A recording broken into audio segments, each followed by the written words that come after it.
Voilà, donc bonjour à tout le monde. On est très ravis de vous revoir ici pendant notre rencontre de l'émission 40 minutes à la française. Et cette fois-ci, on a notre professeur de l'Université de Vilnius, docteur en sciences du langage, Vita Valukin, qui travaille à l'université depuis 2004. Vita a soutenu sa thèse. Euh, le thème est lié à la modalité linguistique en 2016. Le domaine de prédilection de Vita Valukin, c'est l'histoire de la France. C'est pourquoi elle a choisi de nous parler de ce qu'elle a choisi. Puis, c'est aussi la culture francophone, la francophonie, sans aucun doute, c'est le français langue étrangère, et bien sûr l'enseignement de français. Je voulais aussi mentionner et accentuer que Vita n'est pas seulement une professeure et un membre actif de notre... Euh, Excuse-moi, si oui, quelqu'un ne parle pas, éteignez s'il vous plaît. est-ce que Vos- tu peux couper, Miroslav, son micro? Oui. Donc, euh, pour finir ma petite introduction, je veux dire que Vita n'est pas seulement une participante active de notre association, mais aussi elle travaillait en tant que vice-présidente de l'association des professeurs et des enseignants de langue étrangère entre 2017 et 2019. Donc, merci encore une fois à Vita d'avoir accepté notre proposition de faire ce webinaire et on va commencer à te écouter, à vous écouter. Oui, merci Miroslav pour ces louanges. Oui, excusez-moi, je pense que le bruit provient de la case de Vilma. Donc, je... Oui, Oui, oui, Miroslav, est-ce que merci. tu peux couper? Ouais. Oui, Oui. merci. Voilà, alors, Miroslav, tu as dit que tu as indiqué que je vais parler des devises en français, mais oui, je vais parler des devises qui sont rédigées en français, mais les devises nationales. Les devises nationales en français, parce qu'en général, une devise, elle peut indiquer les goûts, elle peut indiquer les habitudes, les qualités de quelqu'un ou de quelque chose. C'est une notion assez floue, assez vague. Même par exemple, comme le client et le roi, ça peut être une devise de bons commerçants. Mais je vais parler aujourd'hui des devises nationales des pays et celles qui sont rédigées en français, en langue française. Pourquoi j'ai choisi ce sujet? Parce que, à mon humble opinion, parfois la francophonie en général, elle est conçue un peu vaguement. C'est une nation qui reste assez très souvent floue, au contour flou et parfois trop généralisante.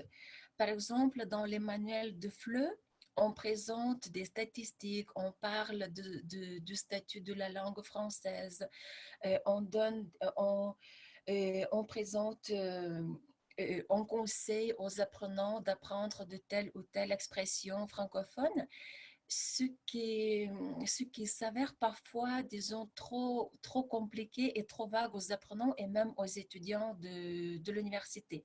C'est pourquoi j'ai pensé à concevoir une petite capsule d'histoire et par laquelle je veux montrer illustrer, en quelque sorte, illustrer la présence de la francophonie, la présence de la langue française dans les pays différents, sur les continents différents. Alors pour que et les étudiants, ils conçoivent alors mieux la présence de la langue française. Alors cette petite capsule historique, elle devient vraiment très très convaincante et persuasive. Et maintenant, je vais partager l'écran avec vous pour illustrer voilà mieux ce que j'avais fait. Et est-ce que vous voyez bien le partage de l'écran? Oui? Oui. Voilà, Oui. très bien. Alors, devise nationale en français, un petit rappel de la notion. Une devise, c'est une phrase courte, une expression symbolique décrivant les motivations ou les intentions d'un individu, d'un groupe social, d'une organisation ou d'une institution qu'il a choisi pour suggérer un idéal comme règle de conduite ou pour rappeler un passé glorieux.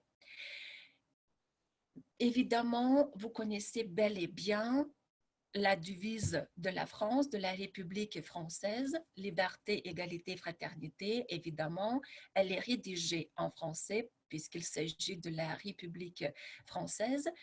Peut-être, vous savez que aussi, évidemment, la devise républicaine est née de la Révolution de 1789.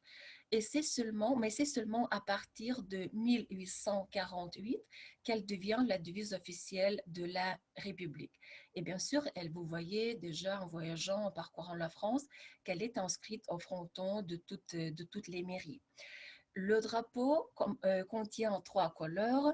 Aussi, vous savez très bien, mieux que moi peut-être, l'histoire, un petit rappel que le bleu et le rouge, ce sont 2 couleurs de la ville de Paris et la couleur blanche, c'est la couleur du roi de la monarchie. Au milieu du drapeau, vous voyez la Marianne. Oui, est-ce que vous savez pourquoi cette femme, elle s'appelle Marianne? C'est un des symboles. Oui, je devrais parler des devises, mais une petite question. Et pourquoi cette femme, elle s'appelle Marianne? Miroslav. Il me semble que dans les barricades, il y avait une femme qui s'appelait Marianne. Non, dans notre... Non, je savais, mais j'ai oublié. Je sais pas. Oui, Marie alors, et Anne, non? oui, Les exactement. prénoms. Voilà, quelqu'un. Oui, exactement, parce que les prénoms Marie et Anne étaient à l'époque très, très répandus en France et en particulier à la campagne, chez les domestiques des nobles et des bourgeois. Et le prénom Anne-Marie aurait donc été choisi pour rendre hommage à ce peuple français pour symboliser le changement de régime. Oui, voilà. Peut-être vous savez aussi, mais peut-être moins mieux que la devise, disons, actuelle, la devise révolutionnaire qui était rédigée en 1792. L'unité, indivisibilité de la République, liberté, égalité, fraternité ou la mort. C'est pour illustrer que la devise, elle était vraiment très, très radicale, autant révolutionnaire. Maintenant, passons aux devises nationales de l'Afrique. Voilà. Quand vous voyez, voilà, c'est, disons, dès le premier coup d'œil, vous voyez que ce sont les devises dites triptyques. Vous savez, un triptyque, c'est un projet, document qui comporte 3 pays. Et vous voyez, le Bénin, la devise de Bénin, par exemple, c'est fraternité, justice, travail. Le Burkina Faso, unité, progrès, justice. Le Cameroun, paix, travail, patrie. C'est-à-dire trois composantes. Pour les pays d'Afrique, ce sont 3 composantes qui, disons, composent les devises. Et elles sont appelées les devises nationales triptyques. Ce que je veux dire que c'est le travail qui est présent pratiquement dans toutes les devises. Mais voyez, maintenant, certains pays n'étaient pas du tout les anciennes colonies de la France, mais quand même leurs devises nationales sont rédigées en français. Vous voyez, par exemple, le Burundi, la devise nationale du Burundi, c'est unité, travail, progrès. Et le Burundi, ce n'était pas l'ancienne colonie de la France, mais l'ancienne colonie de la Belgique. Alors, vous voyez bel et bien vraiment beaucoup de devises nationales écrites en français. Même s'il ne s'agissait pas des pays, il ne s'agit pas des pays francophones. La devise du Royaume-Uni. Dans la devise du Royaume-Uni, on peut voir deux phrases qui sont rédigées en français, vraiment. Alors, la première phrase qui se trouve sur la ceinture, au-dessous des armoiries, est suivante. Dieu est mon droit. C'est la devise de la monarchie britannique qui existe depuis l'époque d'Henri V. C'est le 15e siècle. Cette devise, elle fait référence au droit divin des rois et aurait été utilisée comme mot de passe.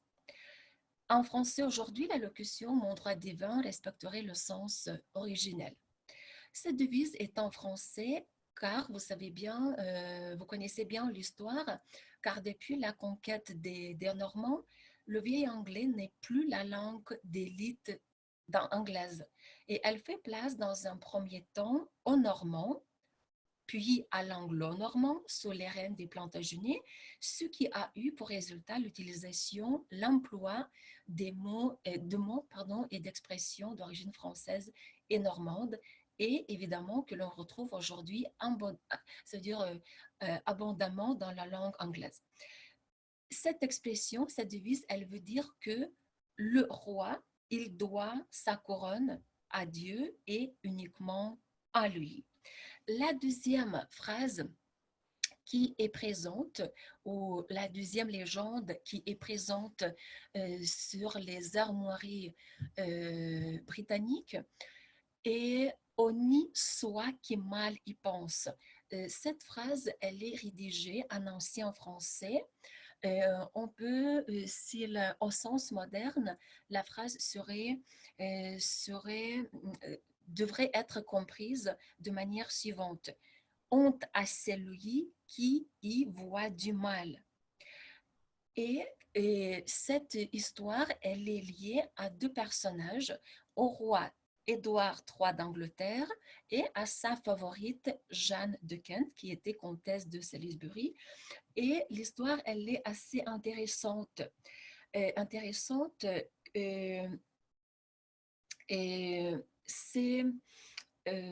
historiens racontent comment la favorite du roi, Jeanne de Kent, elle fait accidentellement tomber sa jarretière à un bal à Calais. Elle dansait avec le roi et voilà, elle a fait accidentellement tomber sa jarretière. Le roi Édouard, il répond à la foule qui sourit, évidemment, en attachant la jarretière à son propre genou, en prononçant ces mots. Le roi, il prononce les mots suivants. Messire, honni soit qui mal y pense, c'est-à-dire honte à celui qui y voit du mal. Et il a dit que tel qui rit aujourd'hui sera honoré de la portée demain, car ce ruban sera mis en tel honneur que les railleurs le chercheront avec un empressement. Et il promet à sa favorite de faire de ce ruban bleu un insigne si prestigieux et désiré que les courtisans les plus fiers et ambitieux s'estimeraient plus qu'heureux de le porter. Et alors, le roi, il crée ainsi l'ordre de la jarretière, qui est le plus élevé des ordres de chevalerie britannique. Et en lituanien, comment pourrait-on traduire cette devise? Est-ce que vous avez jamais entendu parler de cette devise, de cette légende qui est présente dans les armoiries britanniques? Miroslav, t'as entendu parler? Non, je n'ai pas entendu. Non. Voilà. Alors, ici, c'est-à-dire qu'en Angleterre, en Grande-Bretagne, cette devise, vraiment, elle est présente, par exemple, au-dessous des portes ou, par exemple, dans les églises. Vous voyez, dans l'image, vous voyez un vitrail, n'est-ce pas, où cette phrase, elle est présente et lisible et visible. Puis, la devise de la Belgique, en fait, les Belges, ils ont recours à trois devises. C'est pas à trois devises, mais à trois traductions, si on peut le dire. Et bien sûr que l'une des devises est rédigée en français. L'union fait la force. Et pourquoi cette devise? Parce que la Belgique, elle était vraiment très désunifiée à l'époque. Et cette devise fait référence aux 9 provinces qui sont désormais maintenant unies dans un seul pays. Voyez. Et après, ce qui est très intéressant, que la devise d'Haïti est la même comme celle de la Belgique. Voyez, l'union fait la force. Vous pouvez voir sur la ceinture cette phrase. Mais sa devise nationale est la même comme la devise française de la République française. La devise d'Haïti nationale est la liberté, l'égalité, la fraternité. Liberté, égalité, fraternité. Puis la devise de la Suisse, c'est écrit en latin, mais il y a aussi des traductions en français et aussi des traductions en italien et puis en langue romanche. Et très souvent, c'est la devise écrite en latin qui existe, unus pro omnibus, omnes pro uno, ça veut dire un pour tous, tous pour un. Peut-être vous connaissez cette expression, cet énoncé disons, des trois mousquetaires, n'est-ce pas, du livre de trois mousquetaires d'Alexandre Dumas. Oui, on dit que c'est la devise apocryphe, ça veut dire que il se peut que cette phrase ne soit jamais prononcée, c'est une légende, mais quand même cette devise officielle de la Suisse. La devise du Québec, elle est rédigée en français aussi, et vous voyez sur la plaque de matriculation la phrase « Je me souviens ».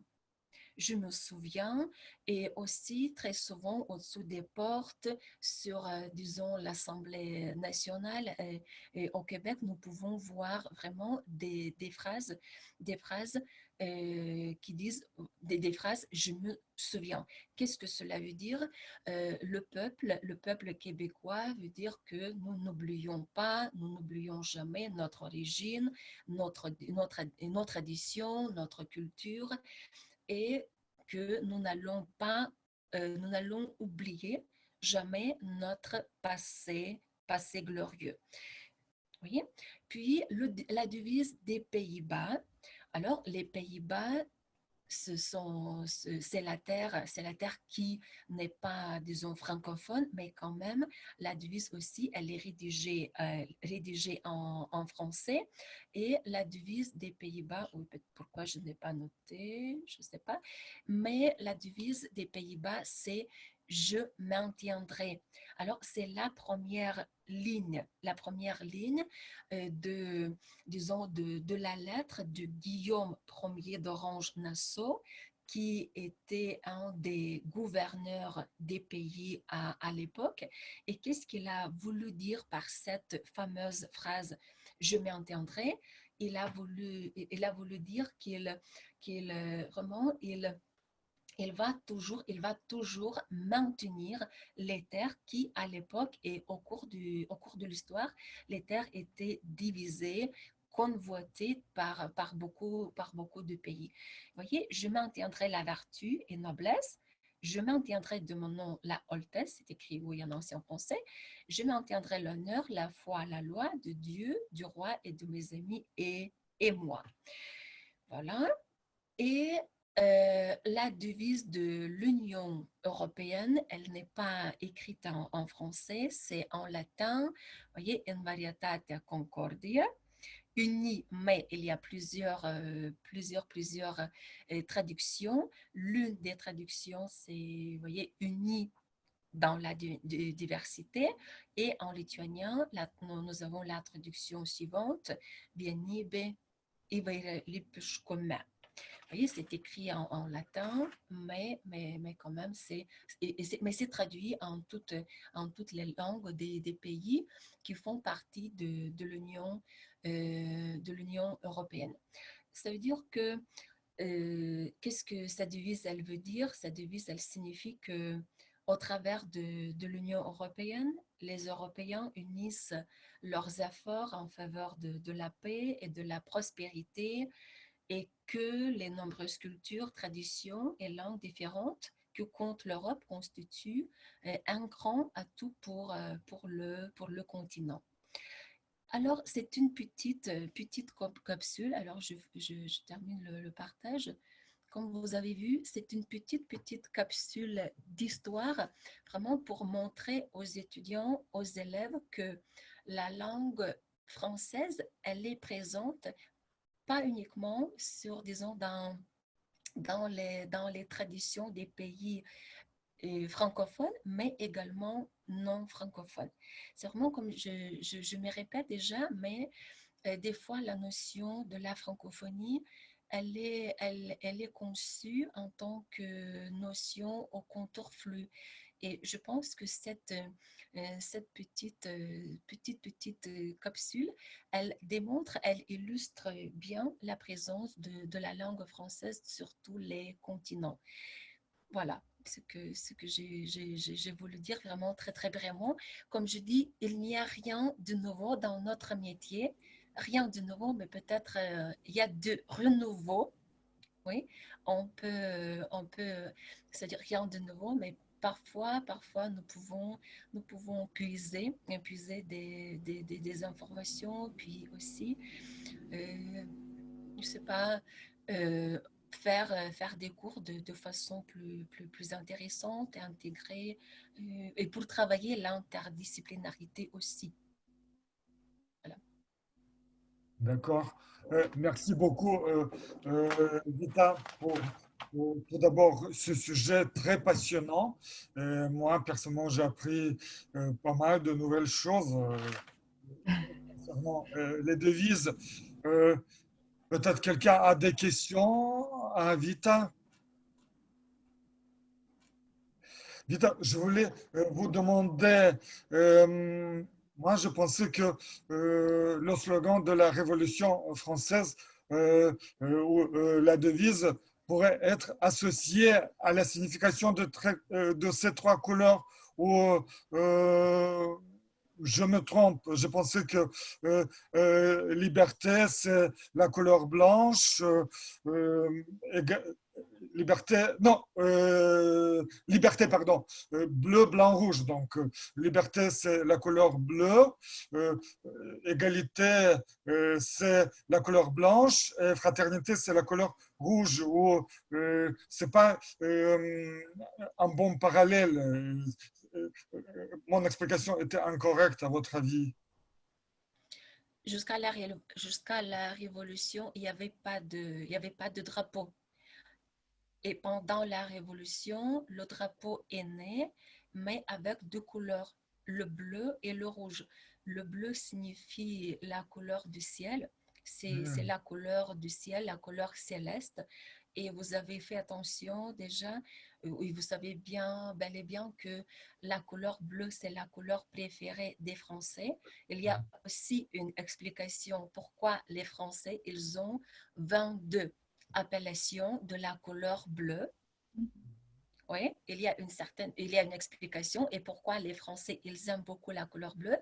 La couleur rouge, c'est la couleur du sang parce que, comme tous les pays, les Français, ils ont versé beaucoup de sang, disons, pour avoir le territoire tel qu'ils ont maintenant.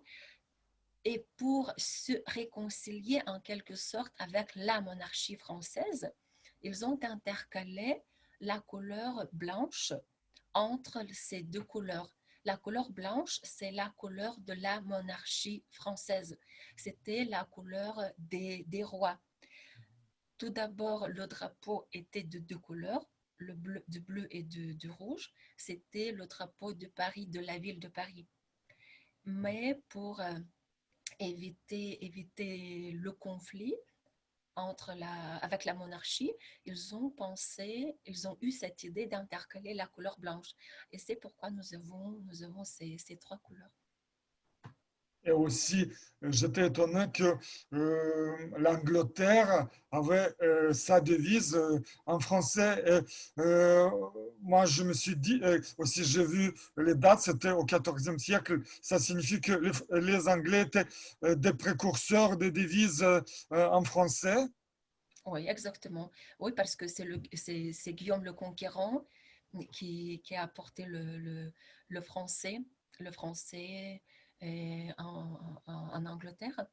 Et c'était très, très bien vu de parler français à l'époque en Grande-Bretagne. Oui, C'est étonnant. c'était... Oui, oui. Bien. Et Et vous, pourquoi personnellement vous vous êtes intéressé à ce sujet assez particulier,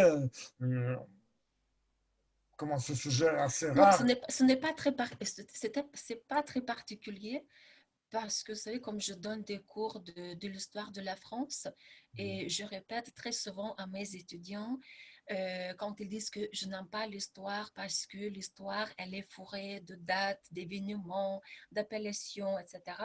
Et alors, je dis tout le temps que l'histoire, ce n'est pas uniquement les faits, les dates, les stratégies militaires. Non, loin s'en faut, loin s'en faut. L'histoire, elle est faite de petites composantes très, très intéressantes. Même, par exemple, l'histoire des devises ou l'histoire des vêtements, l'histoire du corps. Vous voyez, c'est pas uniquement les batailles, les conflits, les belligérants. Non, c'est pas ça. Oui, et alors, à mes étudiants, je présente des petites composantes disons, c'est pas de tous les domaines, ça se rapporte à l'histoire, mais on évite en quelque sorte les batailles. Excusez-moi. Oui. Peut-être quelqu'un a aussi des questions, des suggestions, donc allez-y, on a encore un peu de temps, parce que 40 minutes. Et dans ce cas, moi j'ai eu cette idée, à mon avis, je sais peut-être, Vita va partager mon idée que pourquoi on a des devises, c'est pour influencer, pour fabriquer, pour construire une opinion, tout d'abord publique, et pour réunir les gens derrière cette devise. Oui, Moi, évidemment, ce sont des formules concises, ce sont des formules frappantes en quelque sorte, et qui expriment les idées généralisantes. Oui, c'est vrai. Et alors, une idée m'est venue à l'esprit et l'association des professeurs d'épreuves. Vous avez une devise? voilà, j'ai eu la même idée que comme on n'a pas de devise, peut-être maintenant on peut élaborer ou donner quelques idées. Qu'est-ce qu'on peut mettre? Peut-être, je ne sais pas, triptyque ou une phrase. Donnez vos idées. Comme cela va être enregistré, peut-être à la rentrée, on va y revenir parce que on a déjà notre blason mais on n'a pas de devise. Mais ça serait bien de décorer notre blason par cette phrase, Voilà, ouais. ces trois mots. Donc, j'invite vraiment tout le monde maintenant à s'exprimer, à nous donner des idées qu'on va réaliser à la rentrée peut-être scolaire. Il faut organiser un concours, je sais pas, aux Ouais. élèves.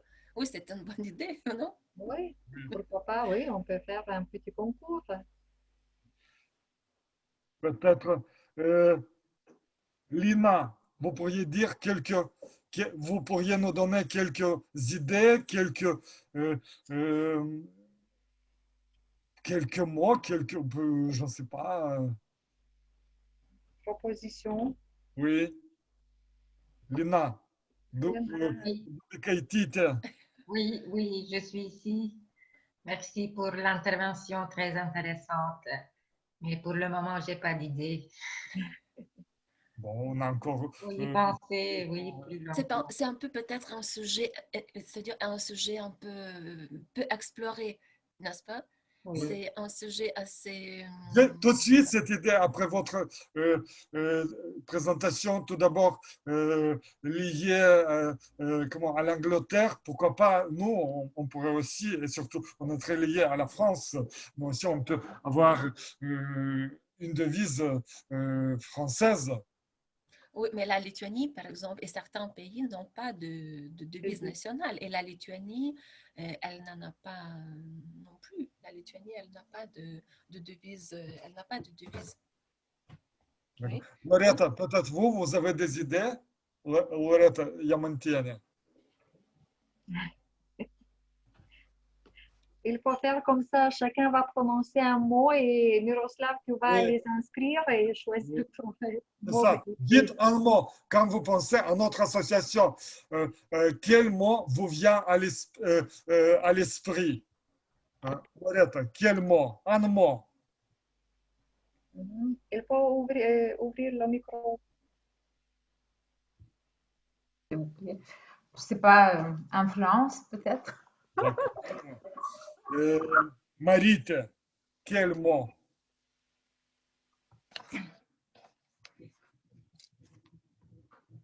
Un mot. Allumez le micro. Votre micro, Marite, s'il vous plaît.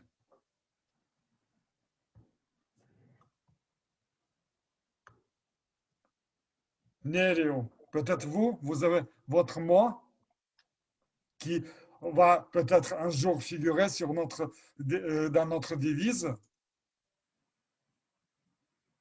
Oui, il faut réfléchir un peu, mais je ne sais pas pour le moment. J'ai pensé aux devises, par exemple, de France 4. Vous savez, ils ont changé seulement un seul mot et ils ont choisi pour leur slogan, pour leur devise, liberté, fraternité, pas égalité, mais actualité.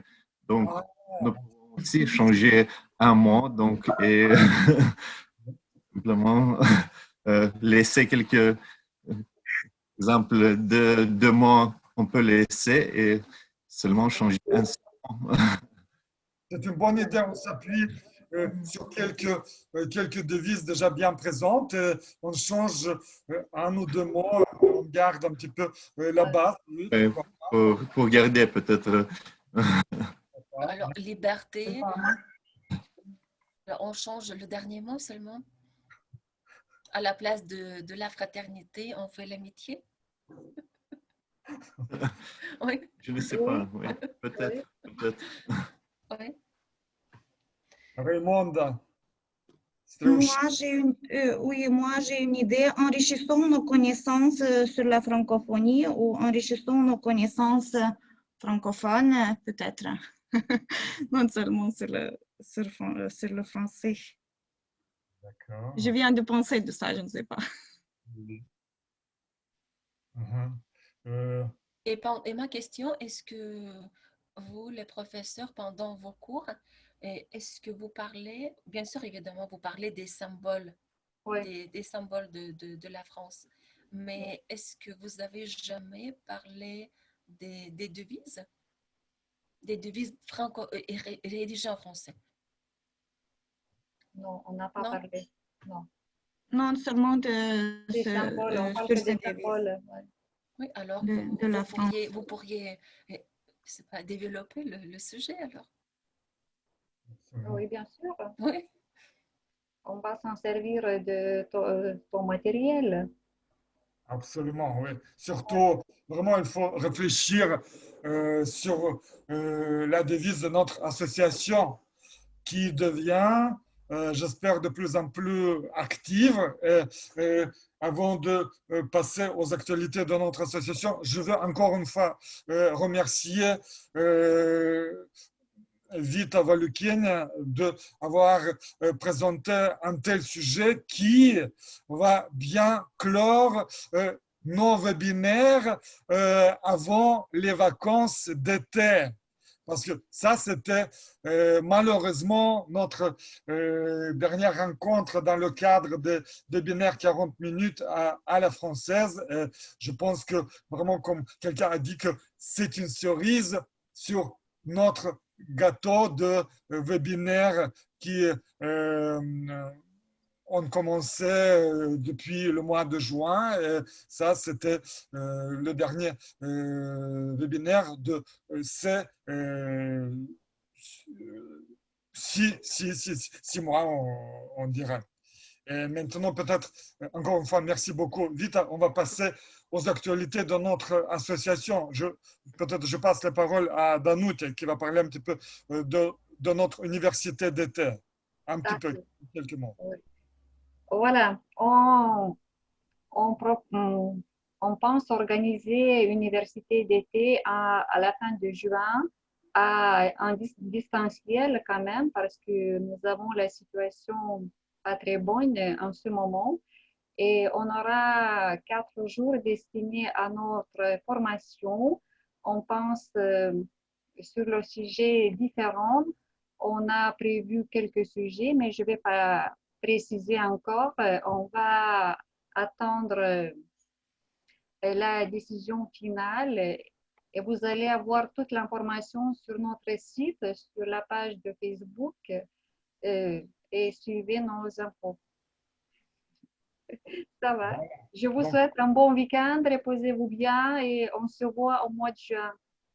Moi aussi, voilà, à mon tour, je tiens à remercier Miroslavas et toute l'équipe, tout le bureau de l'association de cette belle initiative, vraiment, de ces belles initiatives et des webinaires qui sont très, très enrichissants pour nous tous.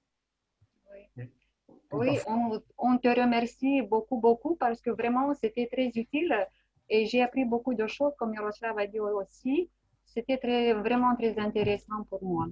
Et je vais utiliser ton matériel avec mes élèves aussi. Je vais travailler sur les devises.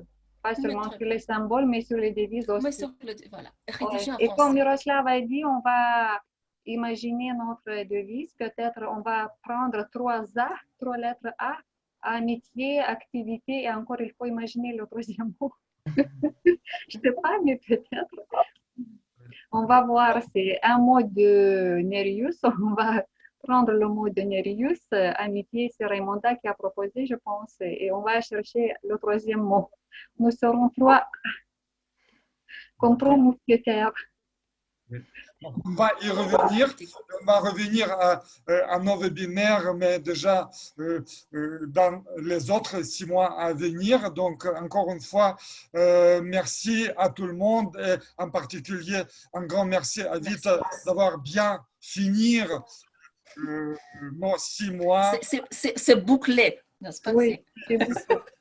D'avoir bien bouclé, bien fermé, bien terminé ces rencontres à distance. Et donc, les applaudissements à Vita et à tout le monde. Et à tout le monde, à tous les participants. À tous les merci participants. Encore une fois. Merci beaucoup d'avoir manifesté l'intérêt pour ce webinaire. Et vraiment, je vous souhaite de très, très bonnes vacances. Reposez-vous bien, reposons-nous bien. Et on espère de te revoir encore une fois avec nous au webinaire. Oui, très bien. C'est avec grand plaisir.